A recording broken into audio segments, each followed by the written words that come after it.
Right now, you can walk into your kitchen, turn a small metal handle, and clear, ice-cold water will pour out endlessly. You do not check it for microscopic parasites. You do not smell it for rotting organic matter. You do not wonder if drinking it will cause your intestines to violently collapse within 48 hours. You just drink. But for 99.9% of human history, clear water was one of the most dangerous liquids on the face of the earth. The real story of how your ancestors survived without clean water is far stranger than you think. If you were dropped into a wild forest 10,000 years ago with nothing but the clothes on your back, your single greatest threat would not be a saber-toothed cat or a bear. It would be thirst. A human can go weeks without food, but after just 72 hours without liquid, your kidneys begin to shut down. Your blood thickens like sludge. Your brain shrinks away from your skull, causing agonizing headaches and hallucinations. Your body demands water with a terrifying desperation. Yet every puddle, stream, and river in front of you is a potential biological weapon. In the modern world, you are taught that clear water is safe water. If a mountain stream looks sparkling and pure, your instinct tells you it is clean. But in the ancient world, visual clarity meant almost nothing. A crystal-clear stream running over smooth pebbles could be crawling with Giardia lamblia, Cryptosporidium, or deadly strains of dysentery deposited by an animal that defecated 50 yards upstream. Microbiologist Dr. Mark Spiegelman, who spent decades examining ancient human remains and coprolites from prehistoric archaeological sites, discovered that waterborne parasites were a constant, invisible killer. In ancient intestinal samples dating back tens of thousands of years, researchers repeatedly find fossilized eggs of tapeworms, flukes, and microscopic single-celled organisms that devoured the human gut from the inside out. So how did your ancestors drink every single day without dying of dehydration or disease? The answer begins with a sensory operating system built directly into your brain. Long before humans understood bacteria or viruses, your ancestors survived using a sophisticated chemical detection network that you still use today. Have you ever filled a glass of water from a tap, left it on your nightstand overnight, and taken a sip the next morning only to feel instantly disgusted? The water is chemically identical to what came out of the tap hours earlier, yet your brain insists it tastes stale, flat, or wrong. That visceral reaction is not a personality trait. It is an ancient survival defense mechanism.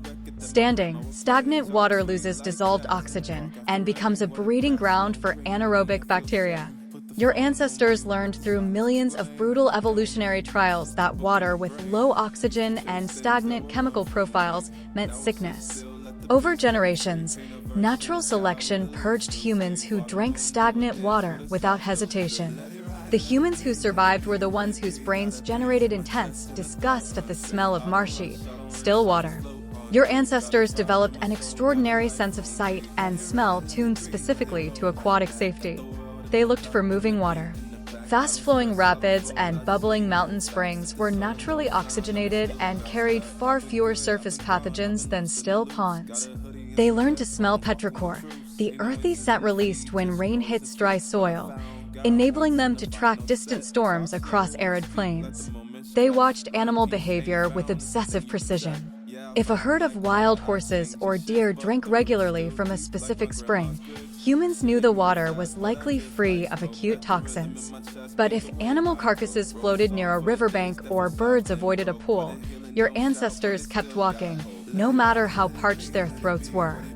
Out on the open African savanna tens of thousands of years ago, early humans developed catchment systems that were surprisingly sophisticated.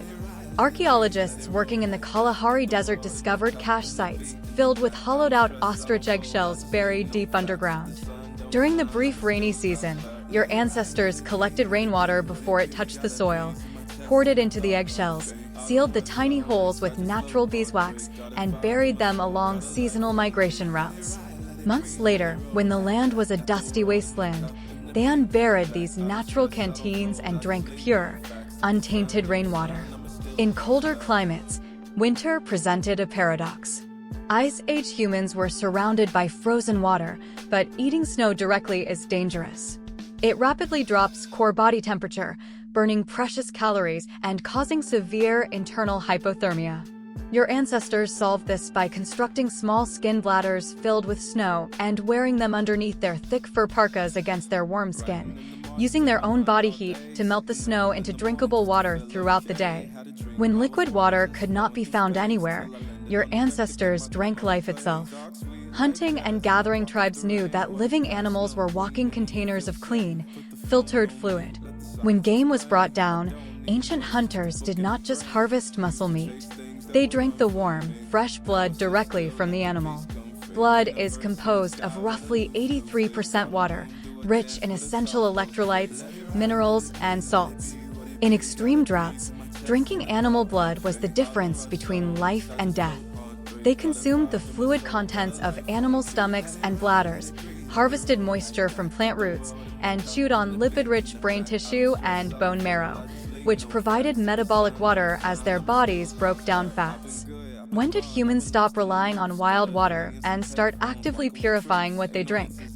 For a long time, historians believed that water purification was a relatively recent invention, appearing only after humans settled down to farm.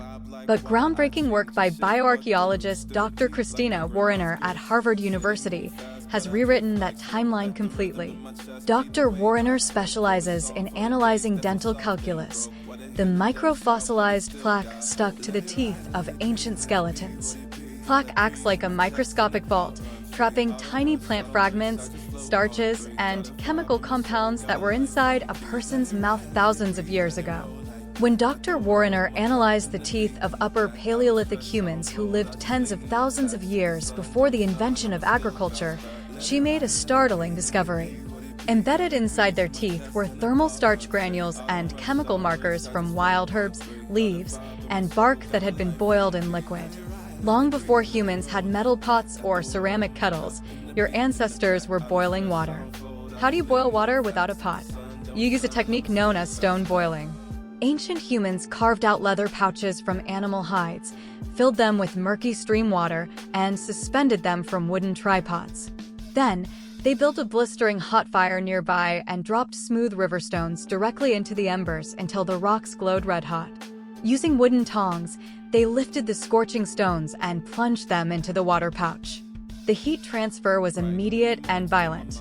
The water roared to a rolling boil within seconds, sterilizing pathogenic bacteria, killing parasite eggs, and neutralizing microscopic threats. They dropped wild mint, pine needles, or willow bark into the hot liquid, creating the very first herbal teas in human history. The plant compounds masked harsh mineral tastes, while the heat rendered the water completely safe to drink. As human populations expanded and small nomadic bands grew into massive permanent settlements around 10,000 years ago, a new crisis emerged. Settling in one place created an ecological nightmare. For hundreds of thousands of years, small groups of 20 or 30 humans moved continuously, leaving their waste behind. But when thousands of people built permanent houses along the same river, human waste rapidly contaminated the water supply. Rivers that had been safe for millennia became lethal vectors for disease. Cholera and typhoid epidemics devastated early cities. Humans had to find a way to drink water that had already been corrupted. And their solution changed human civilization forever. They created alcohol. Anthropologist Dr. Solomon Katz spent years studying the origin of early beverages and proposed a radical hypothesis that transformed how scientists view human development. Dr. Katz argued that early humans did not start farming grain primarily to make bread. They started farming grain to make beer. When barley, wheat, or fruits are mixed with water and left to ferment, wild yeasts consume the sugars and produce alcohol and natural acids. Alcohol acts as a powerful broad-spectrum antimicrobial agent. Pathogenic bacteria that thrive in contaminated water cannot survive in a fermented environment. Ancient beer and mead were not like the high-alcohol drinks you find in stores today. They were low-alcohol, thick, nutrient-dense gruels with an alcohol content of just 1 to 3%. That small amount of alcohol, combined with the boiling process required to mash the grains, created a beverage that was completely sterile and packed with B vitamins and calories. For thousands of years, Across ancient Mesopotamia, Egypt, China, and Europe, almost nobody drank raw, untreated water. Men, women, and even young children drank mild beer, cider, or watered-down wine for every meal. In ancient Egypt, workers building the pyramids were paid daily rations of low-alcohol beer because drinking the raw water from the Nile River was a death sentence. The invention of fermented beverages allowed dense human cities to exist without collapsing under the weight of waterborne plagues. It was not a luxury. It was a liquid life support system. In East Asia, humans discovered an alternative solution to the clean water crisis. Rather than fermenting grain into alcohol, they perfected the art of boiling water and infusing it with the leaves of Camellia sinensis, tea. The daily habit of boiling water for tea protected millions of people across Asia from waterborne pathogens for centuries before germ theory was ever discovered. Yet, despite all these inventions, your body never lost its ancient connection to the water of the past. Every time you feel an overwhelming thirst on a hot day, your brain is running a biological calculation that took 300 million years to write. Your hypothalamus constantly monitors the osmolarity of your blood. If the concentration of salt in your bloodstream rises by just 1%, it triggers a sudden, unyielding urge to drink. Your tongue is lined with specialized water receptors that respond to pure liquid, triggering a rush of dopamine in your brain before the water even reaches your stomach. Your body rewards you instantly for drinking because, for your ancestors, finding clean fluid was a victory hard-won through instinct, ingenuity, and daily struggle. The next time you fill a glass from a tap, take a moment to look at the crystal-clear liquid resting in your hand. You are looking at something that kings, emperors, and ancient hunters would have considered a miracle.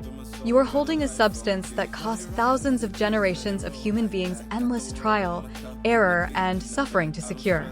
You poured it in seconds. You did not have to boil rocks in an animal hide. You did not have to drink the blood of a wild animal. You did not have to brew grain into beer just to survive the afternoon. Clear, safe water is not ordinary. You just forgot to notice it.